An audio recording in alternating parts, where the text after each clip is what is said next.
Hello students. आज की video सिर्फ और सिर्फ आपके लिए, चाहे आप स्कूल में हो, कॉलेज में हो या फिर कंपटीशन एग्जाम्स की तैयारी कर रहे हो। लेकिन आज की ये वीडियो आप प्लीज़ पूरी की पूरी देखिए क्योंकि ये बहुत इम्पॉर्टेंट वीडियो है। अच्छा, आपने देखा होगा कि जब भी एग्जाम्स पास में आते हैं ना, तो एक अजीब तरीके की टेंशन हमारे दिमाग पे हावी हो जाती है। सबसे बड़ी तो ये कि यार पता नहीं पेपर कैसा आएगा, मैं उसे करने पाऊंगा या नहीं करने पाऊंगा, या करने पाऊंगी या नहीं करने पाऊंगी, क्या मैं हाईएस्ट स्कोर करने पाऊंगा। और बहुत सारे स्टूडेंट्स के लिए ये एक बहुत बड़ा इंपॉर्टेंट क्वेश्चन होता है कि क्या मैं पास भी होने पाऊंगा या पाऊंगी। क्योंकि पूरे साल बहुत स्टूडेंट्स ने करी थी मस्ती, लेकिन अब लास्ट टाइम तो पढ़ना पड़ेगा ज़बरदस्ती। तो सच ये है कि एक डर सा बैठ जाता है मोस्टली स्टूडेंट्स के ब्रेन में, एक अजीब से तरह का डर अपने फ्यूचर को लेके। कुछ स्टूडेंट्स के लिए ये भी ज़रूरी होता है कि उन्हें करना है टॉप, क्योंकि बहुत सारे टीचर्स की, उनके पेरेंट्स की यही उनसे उम्मीद होती है कि वो टॉप ही बस करें। और कुछ स्टूडेंट्स को ज़्यादा कुछ नहीं चाहिए, सिर्फ पास हो जाएं उतना ही काफ़ी है। तो बच्चों, वीडियो को ज़रा ध्यान से सुनिए क्योंकि मैं दे रही हूँ last moment tips of exams, जो आपको एग्जाम्स में अच्छा करने में, अच्छे मार्क्स लाने में 101% हेल्प करेंगी। ये साइकोलॉजिकल ट्रिक्स बहुत इंपॉर्टेंट है सभी एग्जाम्स के लिए, चाहे आप कंपटीशन की तैयारी कर रहे हो या स्कूल या कॉलेज की अपनी पढ़ाई कर रहे हो। ये टिप्स आपके एग्जाम्स की सारी टेंशन्स दूर कर देंगी। तो स्टूडेंट्स, शुरू करते हैं last moment tips for every exam. Let's begin. सबसे फर्स्ट टिप वो, जब आपका क्वेश्चन पेपर आपके हाथ में आएगा और आपको उसको किस ढंग से हैंडल करना है और अपनी आंसर शीट्स में कैसे आंसर लिखने हैं। और आपको ये भी पता चल जाएगा कि टॉपर किस तरीके से आंसर्स लिखते हैं या वो कैसे डील करते हैं, जिससे कि टॉपर्स के स्कोर हाई होते हैं। तो सबसे बड़ी tip of number first tip यही है कि don't read your question paper. यकीन मानो फ्रेंड्स, ये टिप सबसे ज़्यादा पावरफुल है। नॉर्मली हम लोग क्या करते हैं और टीचर्स भी हमसे कहते हैं कि जैसे ही क्वेश्चन पेपर आता है वो कहते हैं कि थॉरली इसे रीड करो। आप भी क्या करते हो, सबसे पहले उसे पूरा का पूरा रीड करने लग जाते हो। और जब हम क्वेश्चन पेपर को पूरा का पूरा रीड करते हैं एग्ज़ाम देने से पहले, तो हमारा जो फियर होता है, हमारा जो डर होता है, वो बहुत ज़्यादा बढ़ जाता है। और आपके माइंड के अंदर सारे क्वेश्चंस ही मिक्स हो जाते हैं, जो आते हैं वो भी और जो नहीं आते हैं वो भी। तो इसका रिजल्ट क्या होगा, इससे होगा क्या? इससे ये होगा कि जो क्वेश्चन आपको आते हैं, आप अपने डर के कारण उन क्वेश्चन के आंसर्स पे भी अटक जाओगे, क्योंकि आपका माइंड अब डिस्टर्ब हो चुका होता है, क्योंकि आपने वो क्वेश्चन भी पढ़ लिए होते हैं जो आपको नहीं आते हैं। फॉर एग्जाम्पल कि आपके क्वेश्चन पेपर के अंदर 20 क्वेश्चंस आते हैं और उसके अंदर से 15 क्वेश्चंस आपको बहुत अच्छे ढंग से आते हैं, लेकिन अगर आपने पेपर पढ़ लिया ना, तो आपका ध्यान उन 15 पे नहीं रहेगा। आपका दिमाग डाइवर्ट होके बाकी के जो 5 क्वेश्चंस हैं जो आपको नहीं आते हैं, उन पे डाइवर्ट हो जाएगा, क्योंकि वो आपको आते नहीं हैं।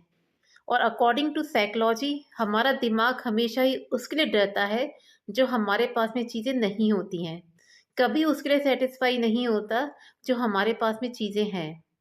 अब इस एग्जाम्पल के अंदर 5 क्वेश्चंस के अंदर जो नंबर कटने का डर है, वो आपके दिमाग पे हावी हो जाएगा। तो अब बात आती है कि करें तो करें क्या। तो सबसे पहले आपको क्या करना है कि जैसे ही क्वेश्चन पेपर आपके हाथ में आए, तो उसे पूरा का पूरा मत पढ़ो। सबसे पहले क्वेश्चन पेपर को अपने सामने रख लो और एक एक गहरी लंबी सांस लो और अपने दिमाग के अंदर उस नोटबुक या उस बुक की इमेज रखो जिससे आपने अब तक पढ़ा है उस सब्जेक्ट को। कॉपी या बुक की इमेज सामने रख के ये वाली बात सोचो कि आपने सब कुछ पढ़ा हुआ है और अब जो भी क्वेश्चन आ जाएगा आप उसे कर लोगे। एज ए रिवीजन इसे करो, और जब ये पूरा रिवीजन हो जाए तो अपने आप को बिल्कुल स्टॉप कर लो। अब आप पूरी तरह रेडी हो एग्ज़ाम देने के लिए, और वो भी फुल कॉन्फिडेंस के साथ। तो आपको जो 15 मिनट्स मिलते हैं क्वेश्चन पेपर रीड करने के लिए, उसका यूज़ आप ऐसे कीजिए। अब बात करते हैं टिप नंबर 2 की। सेकंड टिप है answer each question one by one.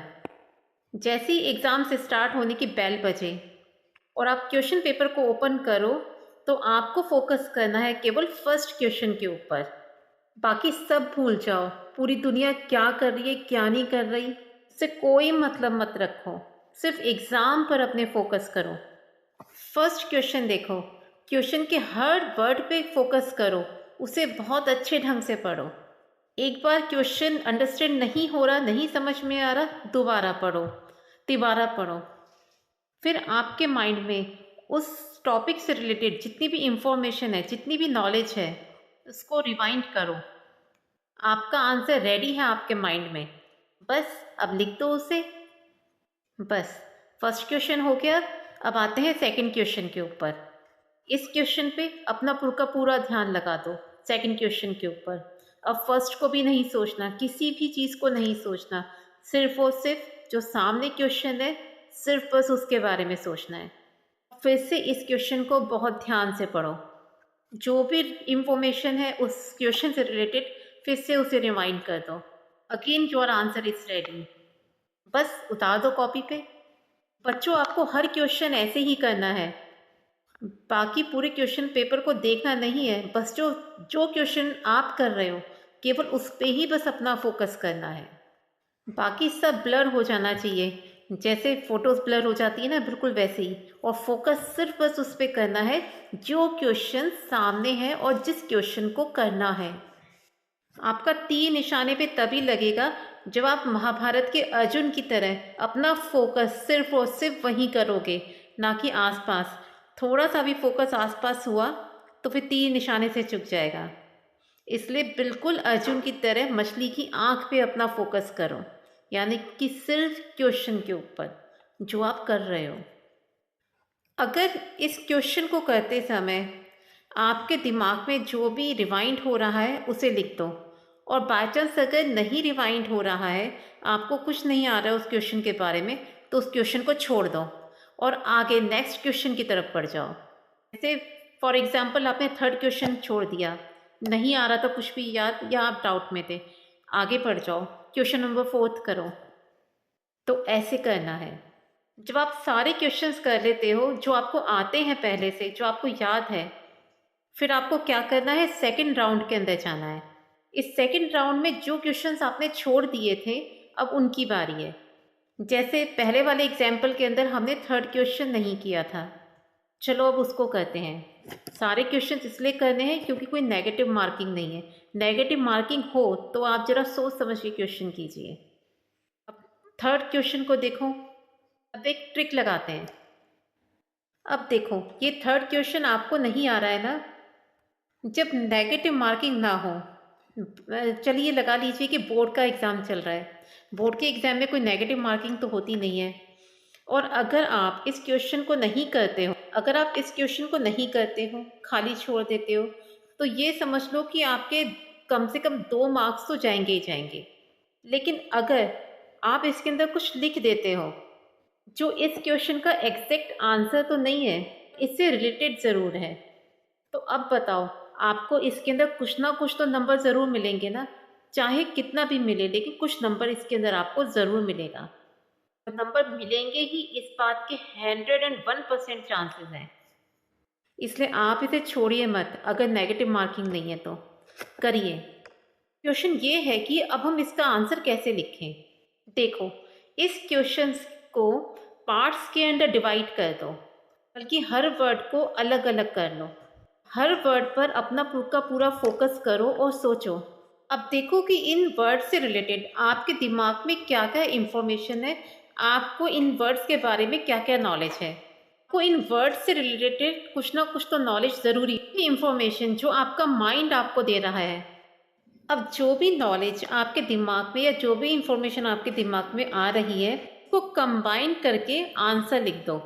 बस ध्यान रहे कि ये जो आप आंसर लिख रहे हो वो रिलेवेंट होना चाहिए इस क्वेश्चन से, मतलब उस क्वेश्चन के आंसर से रिलेटेड होना चाहिए। ये भी पॉसिबिलिटीज़ हैं कि ऐसा करने से आप उसका हो सकता है कि एग्जैक्ट आंसर ही आपको याद आ जाए और आप वही आंसर ही लिख दो।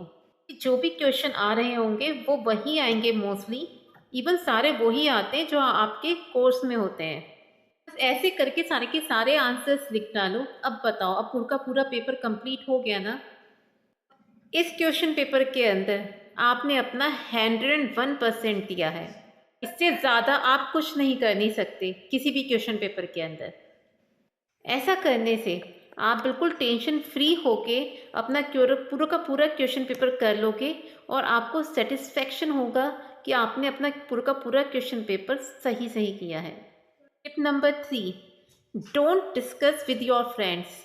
बच्चों, ये टिप भी उतनी ही पावरफुल है जितनी फर्स्ट और सेकंड टिप थी।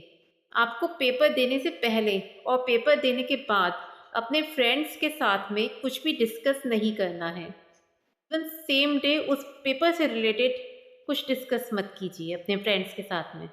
आप पेपर देने के बाद में चुपचाप अपने घर आ जाओ और जो भी फ्रेंड्स मिले केवल उससे स्माइल करके अच्छे से बस उससे बात कर लो। ज़्यादा बातें मत करो, चुपचाप अपने घर आके और नेक्स्ट पेपर की तैयारी करो। क्योंकि डिस्कशन से हो सकता है कि आपके फ्रेंड्स बोले कि आपका ये आंसर गलत है, और हो सकता है कि उनका आंसर खुद का ही गलत हो, आप सही हो। पर ऐसी बातचीत आपके दिमाग को डिस्टर्ब कर देगी और आप नेगेटिविटी के अंदर चले जाओगे, जिससे आपका नेक्स्ट पेपर अफेक्ट हो जाएगा, क्योंकि आपका कॉन्फिडेंस लो हो चुका होगा। और इसी लो कॉन्फिडेंस के कारण आप नेक्स्ट पेपर के ऊपर अपना पूरा फोकस नहीं करने पाओगे। अभी आप फुल कॉन्फिडेंट हो कि आपने जितना पेपर किया है वो बिल्कुल सही है, तो आपका दिमाग ऑटोमेटिकली आपके अंदर ये कॉन्फिडेंस ला देगा कि आगे के जो पेपर हैं वो भी सही ही होंगे और आप मोर कॉन्फिडेंटली उन्हें अच्छे से करोगे। आई होप आपको ये वाली बात अच्छे से समझ में आ गई होगी। और अगर फ्रेंड्स मिले और डिस्कशन करना ही पड़े तो कोशिश करना, पूरी की पूरी कोशिश करना कि वो डिस्कशन नेक्स्ट पेपर के बारे में हो। जो बीत गया पेपर है उसके बारे में बिल्कुल भी ना हो। और कोई भी इस टॉपिक पे कुछ भी बोले कि आज का पेपर कैसा गया जो बीत चुका है, तो बस एक स्माइल कर देना। You gave your best. और अब पास्ट के एग्ज़ाम के बारे में डिस्कशन नहीं करना। इससे ज़्यादा कोई कुछ नहीं कर नहीं सकता एग्ज़ाम के अंदर। इसलिए अब आगे की बात की जाए। Now tip number 4, how to write answers. जो आंसर लिखने का भी एक तरीका होता है। सबसे पहली बात, आपकी राइटिंग अंडरस्टेबल होनी चाहिए। ऐसा नहीं कि आप अब बिल्कुल ही मोतियां ही उकेरोगे। मोस्टली देखा गया है कि जितने भी अच्छी जगहों पे लोग होते हैं, मोस्टलियों की राइटिंग कम ही अच्छी होती है। भले टीचर्स स्कूली टाइम पे कितना भी बोलते रहें राइटिंग सुधारो राइटिंग सुधारो, लेकिन बस इतना ही ज़रूरत होती है कि आपकी राइटिंग अंडरस्टेबल होनी चाहिए। ऐसा ना हो कि राइटिंग बहुत ज़्यादा ही स्लो हो और आप क्वेश्चन पेपर भी पूरा का पूरा नहीं करने नहीं पाए, लेकिन आपकी राइटिंग बहुत सुंदर है, तो क्या नंबर मिल जाएंगे? नहीं, तब भी नंबर नहीं मिलेंगे। इसलिए फोकस करो कि पूरा का पूरा क्वेश्चन पेपर हो जाए और राइटिंग जो है वो टीचर्स को सबको समझ में आ जाए। और ऐसा भी ना हो कि आपने आंसर तो ठीक लिखा है लेकिन आपकी राइटिंग ही समझ में नहीं आ रही है, तो ये भी गलत हो जाएगा। फिर आंसर जो लिख रहे हो उसको, आंसर को अच्छे से डिफाइन करो अपनी लैंग्वेज में, मतलब कि समझ में आना चाहिए, चाहे वो किसी इंग्लिश में लिख रहे हो आप या हिंदी में, लेकिन वो अंडरस्टेबल होना चाहिए। आंसर में ये पूरी तरीके से समझ में आना चाहिए कि किसके बारे में बात चल रही है। बहुत बार जल्दबाजी में हम मिस्टेक्स कर देते हैं और फिर उसे पेन से काट देते हैं। ये नहीं करना है। इससे जो नोटबुक होती है ना, जो आपकी आंसर कॉपी है ना, वो थोड़ी डर्टी सी लगती है। जो लिख दिया वो लिख दिया, आगे बढ़ो। किसी के पास में इतना टाइम नहीं है, इवन टीचर्स के पास में भी, कि आपके आंसर को वर्ड टू वर्ड पढ़ेगा। मैथ्स की भी अगर बात की जाए या फिर जिसमें आपको सॉल्यूशन करने हैं उसकी भी अगर बात की जाए, तो तब भी आपका लास्ट आंसर जो निकलता है सॉल्यूशन करने के बाद, उस पे ही फोकस करते हैं टीचर्स। और थ्योरी में तो ऐसे वर्ड टू वर्ड कोई पढ़ता ही नहीं है। आपका पूरा फोकस नीट और क्लीन आंसर लिखने पे होना चाहिए बस, और आंसर उस क्वेश्चन से रिलेटेड होना चाहिए बस। और कोशिश कीजिए कि आंसर्स जो है वो पॉइंट्स बना के लिखे जाएं।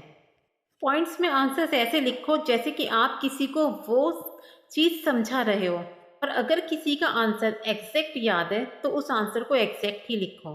बिकॉज़ आजकल जो एग्ज़ामिनर्स होते हैं वो आपकी नॉलेज नहीं देखते हैं, वो ये नहीं देखते हैं कि आपने कितना रट्टा मारा है, आपने कितना समझ के आंसर लिखा है, वो ये वाली बात नोटिस करने की कोशिश करते हैं। अब चलते हैं लास्ट स्टेप की तरफ, ये बोनस स्टेप है। Number 5, give your 101%। बच्चों अब टाइम ये सोचने का नहीं है कि अब मैं पढ़ूँ या ना पढ़ूँ, तो पढ़ना पड़ेगा, चाहे जितना भी आलस आ रहा हो, लेकिन अब तो पढ़ना ही पड़ेगा।